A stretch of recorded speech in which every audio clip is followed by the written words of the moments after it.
Tinge, lovely to meet you. Thanks so much for taking the time to speak with us. Oh, pleasure. So for people who don't know anything about Been So Long, what's this film all about? I guess it's about like love in London.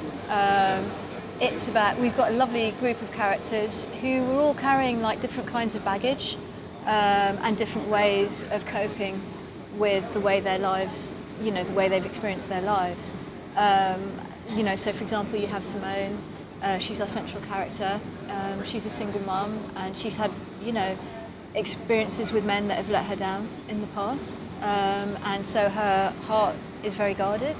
And then she meets Raymond. He's a really beautiful young man, you know, very good human being, but he's just come out of being incarcerated. And so the kind of, you know, so there's an instant spark between them, and it's really about, I guess, human beings who are trying to manage and control their emotions and try and control the uncontrollable, which is love, you know, and Simone is a real controller of things, you know, whether it's her own emotions or, you know, trying to structure things for her daughter so that everything's really perfect, which is really, you know, wonderful, but there's a certain kind of loss in that level of control, so it's about people moving beyond those patterns, you know, and for Raymond, he's kind of defined himself by a kind of, by being very successful with women, you know, in that kind of way. So, you know, for him, there's a certain kind of relationship with his masculinity, which is challenged by, you know, his best friend.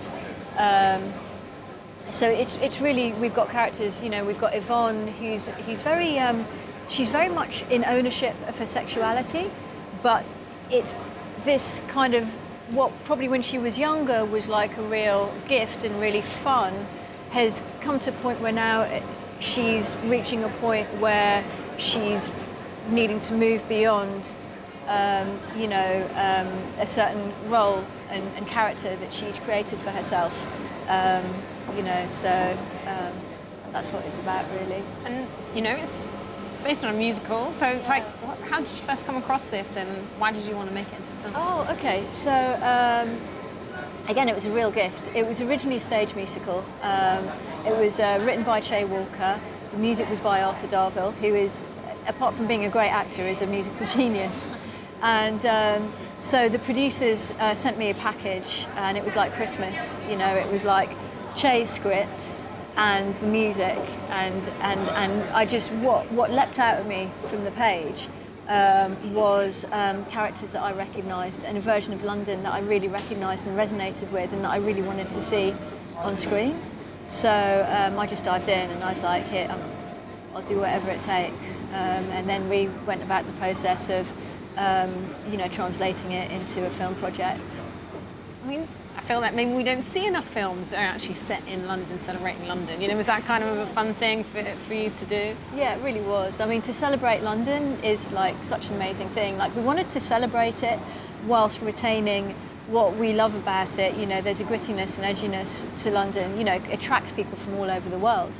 And kind of like New York, you know, it's like, it's the grit and the oyster, isn't it? People, you know, it's not just the chocolate box version of London that people come for. They come for what's really real here. And, you know, being a Londoner and living here, you know, there is a realness to London, right? And, you know, but there's also like a real sense of like love. You know, you'll experience love, you'll experience community, you'll experience, you know, so in as much as like when you're on the tube, you might be quite closed off from people and a bit disconnected. There'll be these little glimpse moments, you know, when people reach out to each other, help each other, you know, and that happens all the time. And so it was just really lovely to play around with. You know, we shot in Camden, but for real, we didn't close any streets down. People were moving around. We were on long lenses, and we got to have it.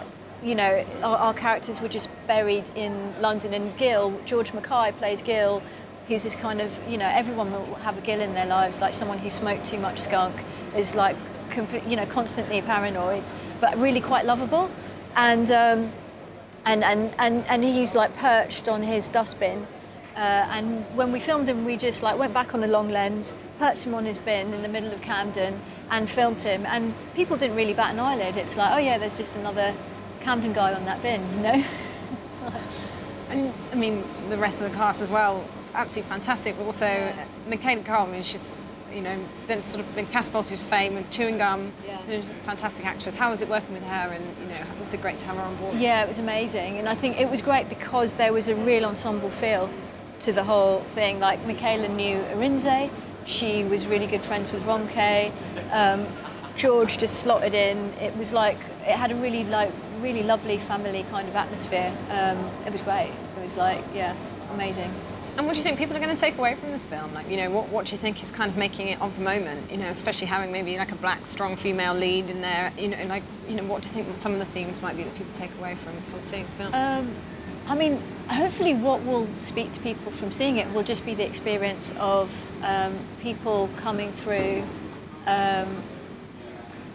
things that have closed them up into being opened up, you know, and it is beautiful and powerful and really important to have strong black lead characters. For me, as a female, you know, woman filmmaker of colour, representation is really important. You know, we're in London, and you know, it's a really diverse city. You know, just representing the beauty of that diversity and experiencing it, but effortlessly. Because creativity is effortlessly diverse. You know, it's only the representations. There might be certain like structural blockages to those things getting represented, but in real life, you know, everything happens everywhere with everyone. And can you very quickly tell us what you might be doing for our next project? You know, got anything in the pipeline? Yeah, I've got a couple of things that I'm writing and developing. I've got one called The Stunt Woman, which is really, it's a lot of it is about being a woman in the film industry. So it kind of charts the adventures of a female director of colour, and a female DOP.